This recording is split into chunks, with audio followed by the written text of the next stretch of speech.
So, I was asked to make a quick video about how Unyolo isn't as good as he thinks he is. If you want to know my honest opinion, Unyolo shouldn't have won. Oh, Tyler, just saw your video and you know what you call knowledge.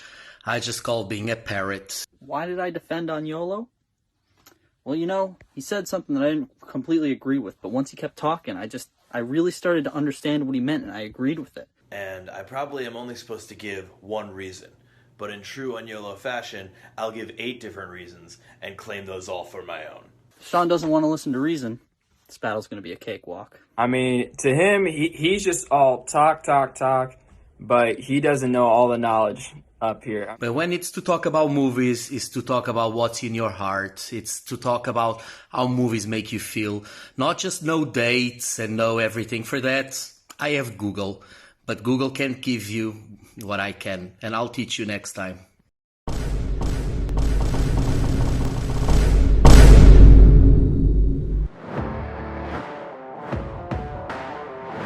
Hello everyone, welcome to the Movie Mania Podcast. I'm your host Alex. I'm going to bring you more simulated content from classic movie reviews to top 5 lists to our fan favorite CINEMAWARS episodes. We have everything here on the Movie Mania Podcast. Now today we are going to have the matchup that you've all been waiting for, a 2v2 between Sean and Tyler against Unyolo and Dev.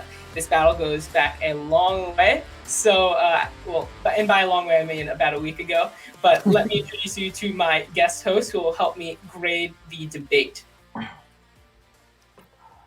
Hey, what's up? I heard it was a main event. I had to be there. A new individual to the stream. Ernesto, how are you doing today? I'm good, thank you. I've heard there's some beef in this stream, so I guess we've got to get down to who's correct. Yeah, so Ernesto is going to be an outsider of the stream. He's going to be not affiliated with us. So again, Unyolo keeps complaining about not people not judging by the arguments. So I've kind of cleared the air. For those watching, you probably haven't noticed, or you have noticed, I should say, Tyler's not present at the moment. He hasn't shown up so far. I mean, maybe he'll show up in the middle of the stream, but you guys can draw your own conclusions from this. Tyler, in the biggest match of his entire life, he doesn't show up. I'm here, though. Coincidence? Sean is here. Sean is battling on behalf of Tyler. No, I wouldn't say that, actually. You don't have to do that. You're battling on behalf of your owner. But yes, we have a 2v1. It's going to be Dev and Unyolo against Sean for the moment. And then the rules, we will have 4 prompts. Each team will argue on behalf of a certain answer that they want to present for the prompt.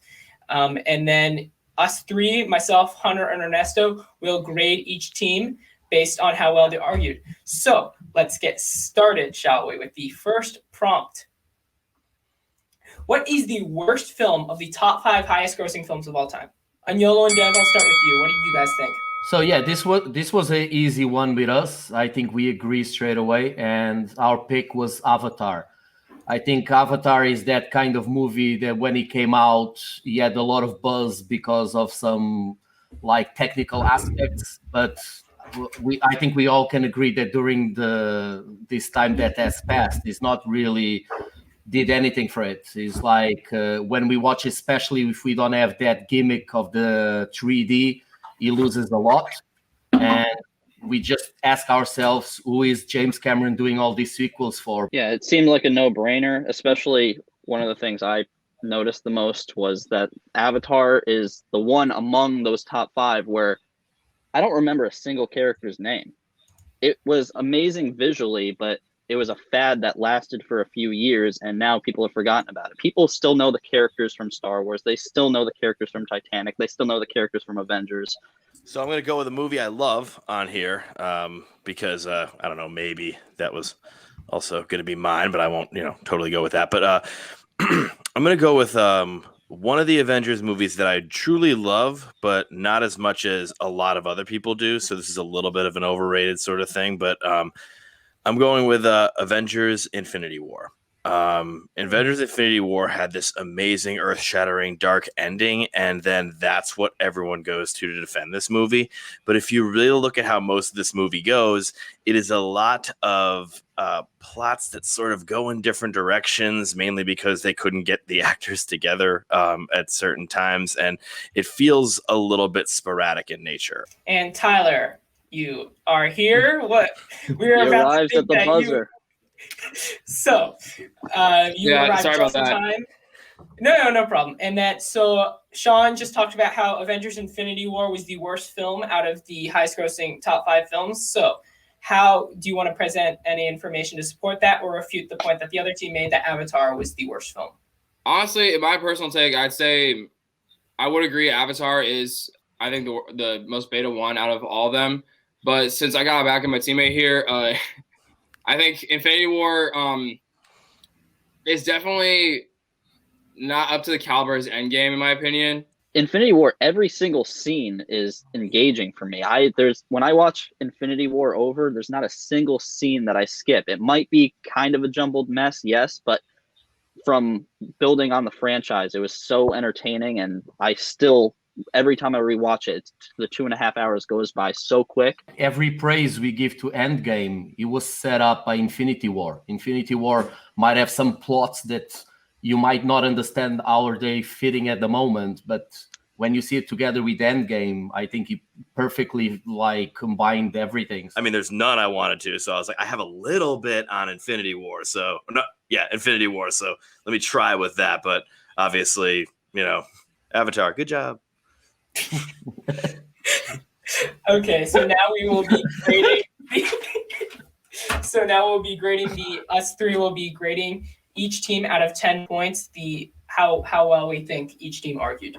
For Unyolo's team, I went for an 8 on this one. For the other team, I gave wrong side. I gave a 5 out of 10. Sorry, it was a really fault, but I did think Sean kind of saved you with that last line and you also could have said more about because there were a couple episodes where Unyolo, he voted Dev out for Netflix, and he also tried to vote out someone for saying popcorn is their favorite movie theater snack. So you could have said something about them saying Avatar is just like the cliche answer, but you didn't. I really wanted you guys to say that. That would have been a good argument, but you didn't. So I gave Unyolo's team a 9, and then Sean's team a 6. I thought that you could have argued a little bit more for Infinity War. The fact that you have to watch 15 other movies, 15 other plot points to really understand it. I guess to get the most value out of it, and also read the comics. All right. Well, I look like a copycat then, because I gave Unyolo and Dev an 8, and then Tyler and Sean a 5. So I did like their argument for Avatar about the characters. All right, so let's go to the next prompt. Sean and Tyler, you will go first for this one. What is the best actor-director combo? This one, I decided to go with one that I don't think a lot of people, don't give a lot of attention to that I think they should. And this one is Simon Pegg and Edgar Wright. So obviously they're best known for being the Cornetto trilogy. And honestly, how I envision it is that Edgar Wright is very stylistic filmmaker. He's really awesome at doing visual comedy. And Simon Pegg plays off of it really well. And he basically takes the script or whatever Edgar Wright gives him and just goes the extra mile and really takes it to heart. I mean, we obviously know of so many iconic director pairs throughout cinema, and I won't name them right now just in case to placate someone else's argument. But I look at Simon Pegg and Edgar Wright, and we found out who Simon Pegg was, and we found out who Edgar Wright was at the same time through the same discovery of the same funny movies. Edgar Wright has this certain energy, just like you were talking about when they discussed the plans off there. There's an energy in Edgar Wright that is absolutely unmatched, and Simon Pegg being inside of that energy is truly wondrous to watch, because he is not someone who is over energetic, but he sometimes, especially in Hot Fuzz, he's a very until the end, a very calm character and a very by the book character. And so he's not the comedic relief, but in there Edgar Wright provides the comedic relief for him.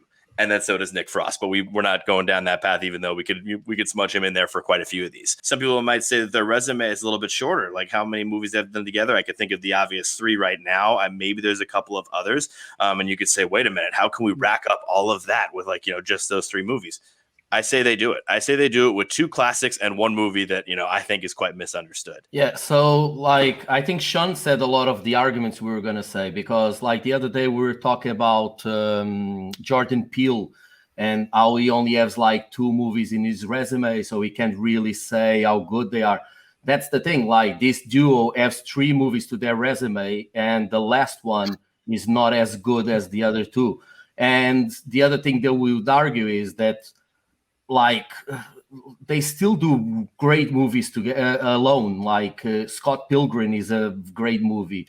Baby Driver is an amazing movie. So it's not like you really like they kind of go better when they together.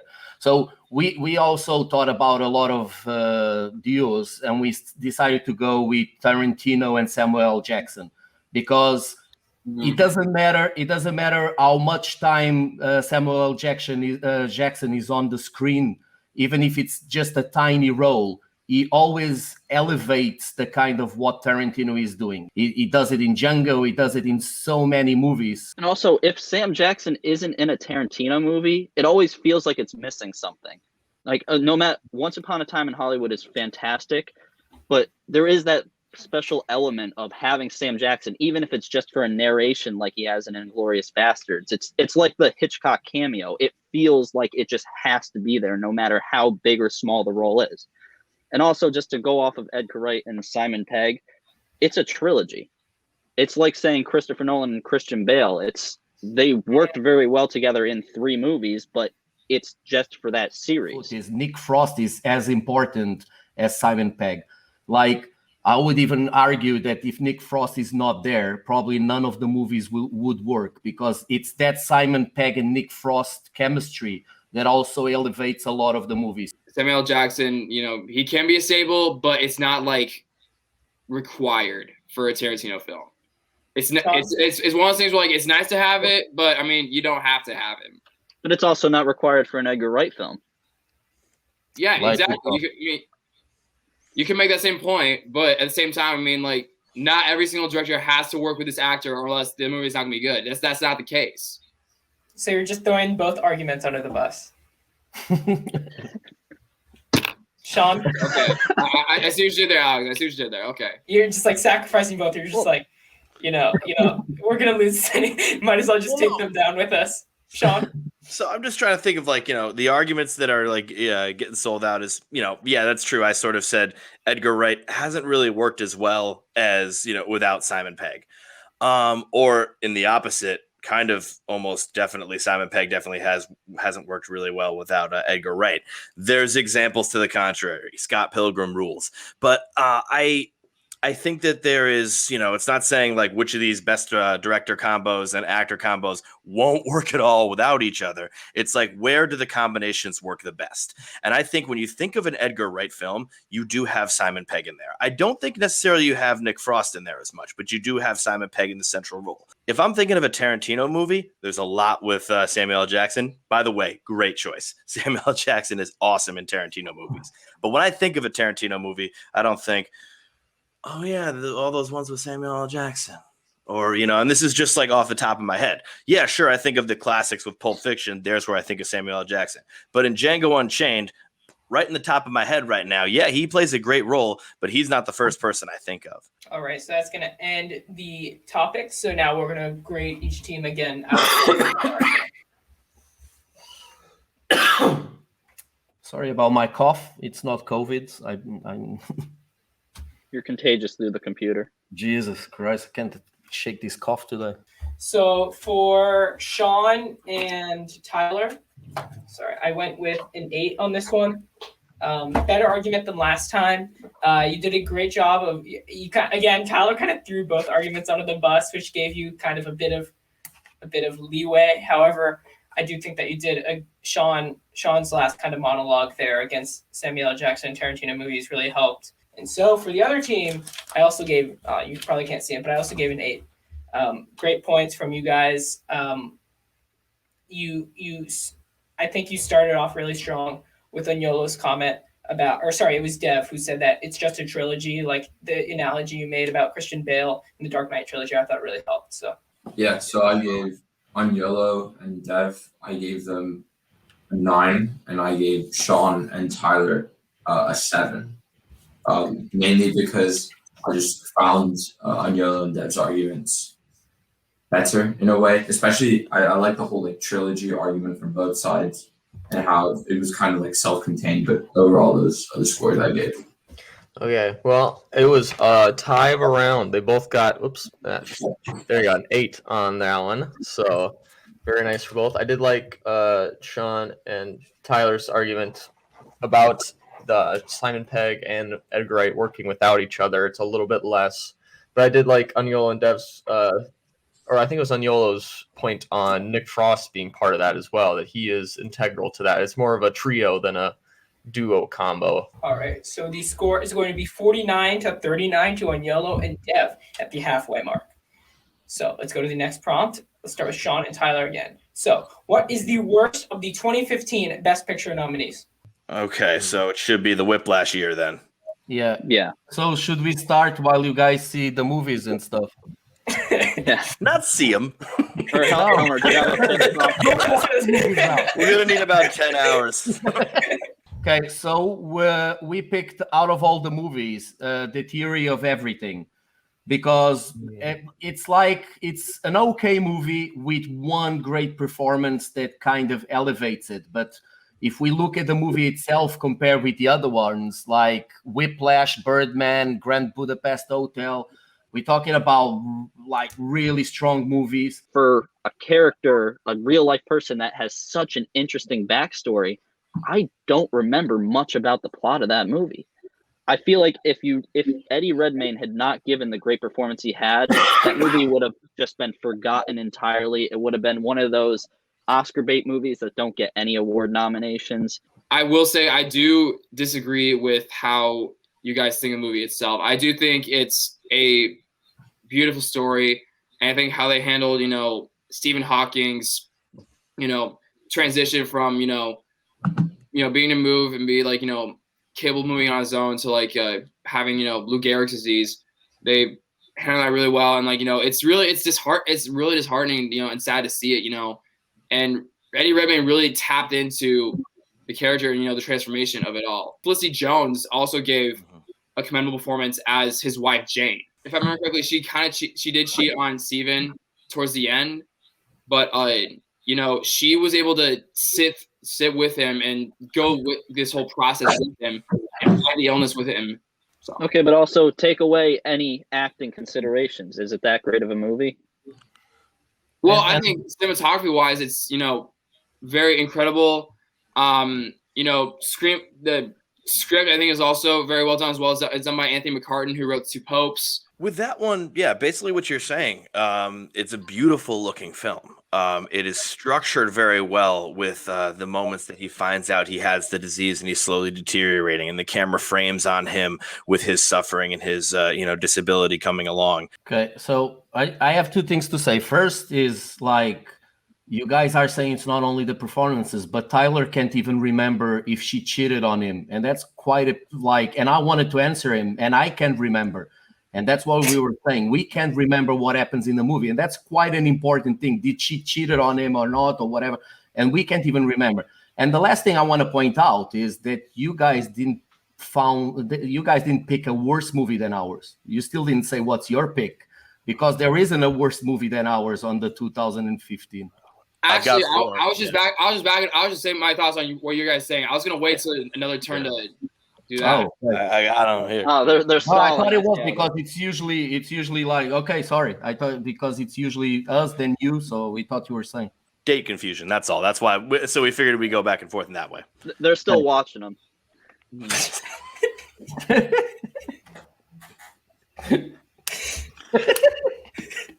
All right, Sean. Tyler, what are you thinking? I'm looking at a few here. So going back to the list right now, I think the worst out of all of them is The Imitation Game. Just overall, the story itself, and it's really quite forgetful. And story wise, and any other technical aspect wise, heck, even the script I think was like there wasn't really a standout moment where I could pinpoint and remember a certain moment that maybe go wow. I'm not sure what it's about. Yeah, sure. It's decoders decoding the war and starting to decode German messages, and basically on his way for him to invent the computer. That's about 45 to 50 minutes in. And then this tries to really take a left turn into the dangers of conversion therapy, which are issues, which are problems, and which that is something that is a real problem that I have, obviously a problem that most have, but it's a little bit dicey of how that is handled based on the rest of this movie. And it's a tone change that I don't know what to deal with. It's a unsatisfying portion of a story. And even though it is a character that also undergoes a tragedy because of something, it does start to he just starts to lose his genius because of it. And this is what the movie says. And I remember being heartfelt the first time I watched it, and the second time I watched it, it gets a little bit dicey. Now, when it comes to also if we can remember a film or not, I mean, this is 2015. It has been 5 years and a plague. I don't remember anything from any time before the world was okay. So it's just one of those things where it's sometimes movies are just forgotten in certain ways, and even the movies we may love. So, granted, a movie should stick with you for the rest of your life, but unfortunately, even the best, you'll forget stuff, you'll understand stuff. So that's something I always think about when we can't remember something in a movie. But you were just reciting plot points from Imitation Game. Yeah, for 5 minutes. I mean, I think the movie went further than that. I can guarantee you, I don't even know it right now, but I got my checkbook somewhere. Let's bet some money on me not knowing any of the stuff. And I remember the stuff also from the Theory of Everything. The thing is, our movie was talking about someone that in a way or another about him. He's he's an icon. And what the Imitation Game does, and for me does very well, is to shine a light on someone that most people, unless it's mathematicians and stuff like that, didn't really know, and he makes you care about him. And one thing I love about that movie is the left turn that you talked about, because it kind of pulls the rug out of everyone, because you see this guy that saves the world. In a way, he saves the world, and you expecting him to be okay, he's going to be seen as a hero. And just because of his sexual orientation, people want to completely destroy who he is. And I think that twist really sells the movie on how we don't give enough credit to these guys that are genius and save worlds behind the screens. They don't ask for any adoration, but they just want to be respected. So for me, that's the strong point out of it. And before, if we were talking about the wife in Imitation Game, in Theory of Everything, my God, what the fake wife in Imitation Game does for him, it's 10 times over what we were talking before. All right, so that's going to do it for this round. Now let's grade the arguments. So for Sean and Tyler, I gave an 8 to, because a lot of good points in there. For Unyolo and Dev, I also gave an 8. Another strong argument from you guys. Great monologue from Unyolo at the end. And especially the wife thing, because I haven't seen Theory of Everything, but I loved Imitation Game, so I tried to kind of keep that out. But what you said about Keira Knightley's character, that kind of resonated with me. 7-7, okay. Yeah, I did like Unyolo's point about the biopic of The Theory of Everything. It is exactly what you think it is. So it was 8-8, and then Unyolo made a good point about you being in favor of what's happening and how the two different perspectives on the wife. So I gave, just for that argument, 1 extra point. So Unyolo, I'd get 9. And Sean and Tyler get 8. All right, so it is 73-62. It looks like to be a landslide so far in favor of Dev and Unyolo, but we'll see unless this round goes really badly for them. So we have the last round. I felt like this category is fitting because of the ending of the last match we had. So what is the most overrated decade in film? Unyolo and Dev. This gives me memories. Starting to shake. Yeah, so you take this home. This is your emotional field. Yeah, so we picked the 2010s just because so many people just say 2010 is the best decade in movies and stuff. First of all, there's something there that's very important when we're talking about the best decade. And let's say something again that's overrated. It doesn't mean that 2010 is bad. But when we always put it on top of the list, we have to remember that most of these movies didn't even have to pass the test of times. We're talking about like in 2010s, we're going to include movies that are like 1 year, 2 years old. And that means that what people think today, it's not going to be the same in 10 years, 20 years. People probably not even going to remember them. And then the other thing is, like 2010 is probably the decade that more movies were made like ever. And if we look at the amount of crappy movies, and we had this thing the other day when we were talking about the best service, and everyone said, oh, the Netflix movies are crap. Look, just the amount of movies that Netflix releases every year that are crap makes the 2010 have as many bad movies as he has good ones. Especially in terms of some of we just talked about Theory of Everything, Imitation Game. Best Picture nominees of the past decade have mostly, not all, but mostly been forgettable. I mean, Spotlight came out 5 years ago. Until I looked up the Best Picture nominees, I forgot Spotlight existed. Nobody talks about that movie anymore. And also, we're in the age where everything is formulaic, where like Disney has put out so much like rejuvenated Star Wars. It's I feel like there isn't that special movie magic anymore. Well, like the original Star Wars, people felt special, or E.T., people felt special sitting in the cinema, and there just isn't that amazing theater experience as often as I feel like we see from all these movies back throughout the whole previous century. So for this one, I went with the 70s. Personally, for me, it was the reason why I say 70s is because that decade was a really bit of a turning point in Hollywood history. I mean, we know like in the 60s, the golden age, it was the last decade of the golden age. And in the 70s, we see this new age of Hollywood. And, it's kind of like, it seems like the 70s were going through a transition.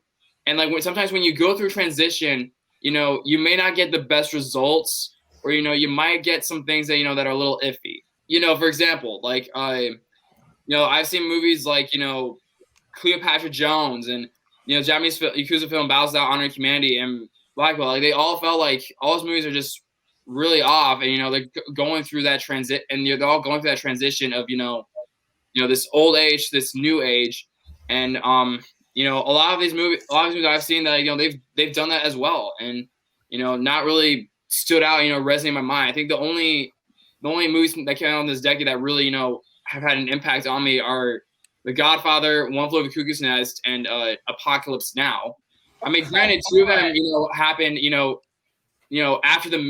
after the half of the decade and in the later half.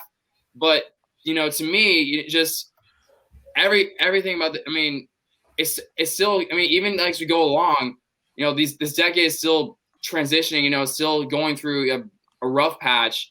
But it's not until the 80s when, this new age takes its actual form. Oh my God! Are you? In my opinion, overall, my sake, I say 70s is a little grace period, or a little, pick up in the road. But yeah. All right, I'm going to start this off by saying that I just have a deep, seething hatred for overrated questions.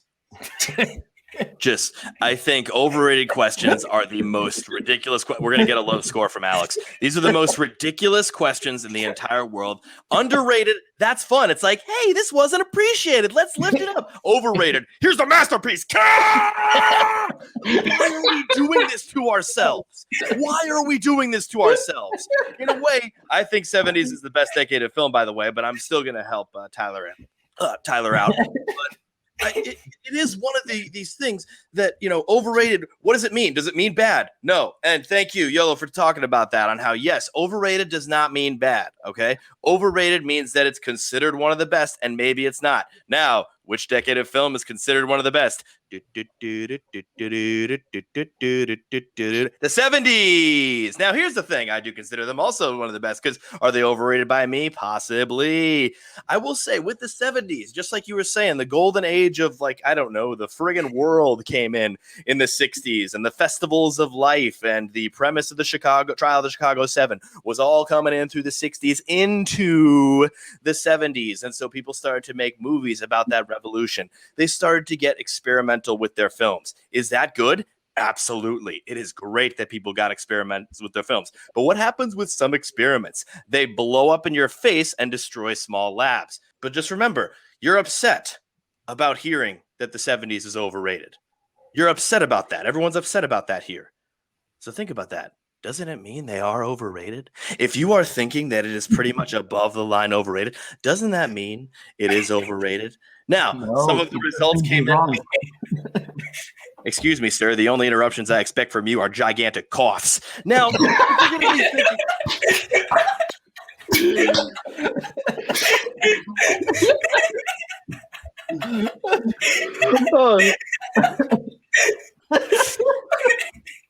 I'm really a nice guy. I don't like being on this pod.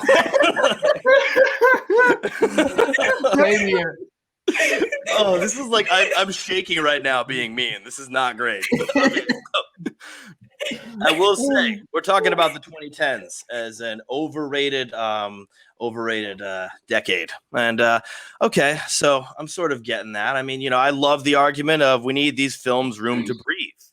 Well, shouldn't we need them room to breathe to be considered overrated? Shouldn't we need them room to breathe to consider them bad, to consider them good? Should they not be considered at all at this point? I mean, I think about the fact that movies are, just like those movies are rather young. And so I think that they're lovely movies. And, maybe some people will think they're bad movies. But I agree that we can't really have a definitive answer on them yet. I can't say right now that Ari Aster or Barry Jenkins or Jordan Peele are bad filmmakers or good filmmakers. What I've seen from them is good. Who knows how those films will age?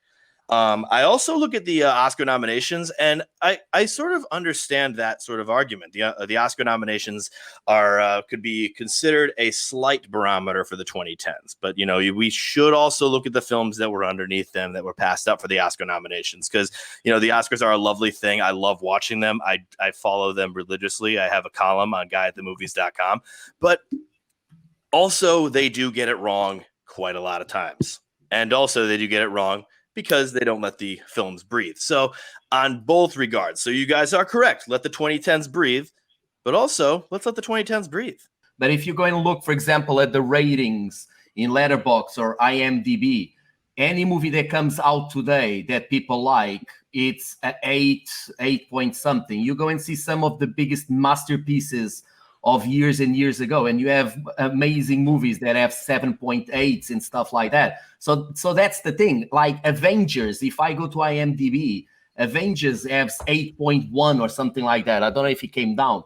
I'm sorry, but an Avenger 8.1, and then you go and compare it with a Chinatown, and it kind of has the same amount of people praising it. That's what makes me think that they overrated. Going off the ratings thing, every movie that comes out, everyone blows up right away. Judas and the Black Messiah came out a month ago, and I thought it was a fine movie, pretty good. It currently has a 4.1 on Letterboxd, which is the same exact rating as The Deer Hunter. Yeah. Are you really going to tell me Judas and the Black Messiah is as good as The Deer Hunter? I'm actually not that big of a fan of the Deer Hunter, but if we argue this, but here's the problem with that, and that's just going to be now we're arguing the thing is, and hey, right now we're on the internet, but the internet sucks. They're stupid. If we go Judas and the Black Messiah or Avengers: Infinity War, 30 years from now, those will be at 7-point blah blahs. And so it's difficult because, and this is why, once again, I really have a, seething pain for the overrated question because when will it be considered overrated? When can it be considered overrated? But there is something like The Deer Hunter where it's, and it's, it's a fine film in some parts, but and it has that classic nature to it. But there's other parts where it's like, oh, this is literally 2 parts. There's a 7-hour wedding, and then right after that, there's like a really intense scene that feels unearned because all of a sudden they're in the middle of the war. And the structure of that one is weird. And so that's where I go into the experimental movies where some of them, oh my God, they work so well. Oh my God, they are so good. It's some of the best in cinema right there. But then there's something like, they'll say Deer Hunter is that good. And even the Oscars will say Deer Hunter is that good with the best picture. But I just wonder, then as time goes by, it's a little bit worse. What's this one? Oh, don't do that. No, Jaws is a beautiful masterpiece of a picture. Don't do that. Is that 4.1? Oh, God. Now let's grade the arguments, and then we'll have a final verdict for who wins the competition. All right, well, we'll start off with me. All right.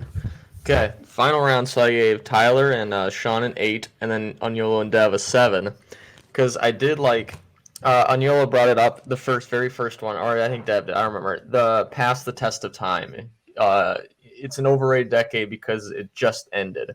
Yeah, so I gave Unyolo and Dev an 8, and Sean Tyler an 8. So I thought Unyolo's argument about the test of time was really good, and then the way that Sean used that argument against Unyolo and Dev was also really good. So it seemed like a pretty balanced argument. So for myself, I went for a 9 for Deb, and Unyolo, I went for a 4 for Tyler and Sean. That argument was really bad, guys, and it started off really badly. Tyler, your point really stuck with me throughout the entire thing. I thought it was really a glaring eyesore because, number one, the movies you brought up aren't important to the 70s, and then you said it goes into the 80s, which is the golden age. I was just like, oh, come on. And you didn't really present a reason why. And also, a lot of these experimental films actually took place in the 60s. The French New Wave, and then it kind of impacted, like when you have the American New Wave, a lot of it takes place in the late 60s with like Easy Rider and Bonnie and Clyde. And I'm actually not a big fan of the American New Wave, specifically in the late 60s. The 60s would have been a better pick for overrated decade and would have been a better fit for your point in regards to experimental film. Sorry, guys. I crapped on Avengers Infinity War and I didn't get a 4. What the hell? It was more because of the argument. Yeah. Alex, I'd lock your door tonight. Tyler looks pissed. Honestly, my day's still coming. I mean, I may have a dub in the film trivia thing, but CINEMAWARS I'm still coming for your CINEMAWARS. I'm not giving up. I'll keep coming too, but I know my day is not coming. I'm just like, I'm just here for the movie chats and the giggles. So I'm never as long as overrated questions keep coming up, I'm not sure your day will ever go. I do truly hate overrated questions so much. Dev and Unyolo, you have proved that you are the superior cinephiles. Anything to say after your victory? No, we just made a great team, so I think that's the most important thing. And it wasn't hard to find our answers because we ended up agreeing with most of them, so that was pretty cool. Yeah, it feels good to be on the winning side of things for once. We'll see how long this feeling lasts. Unyolo and Dev are going to be the winners of this first 2v2 CINEMAWARS battle. So thank you for watching. Ciao.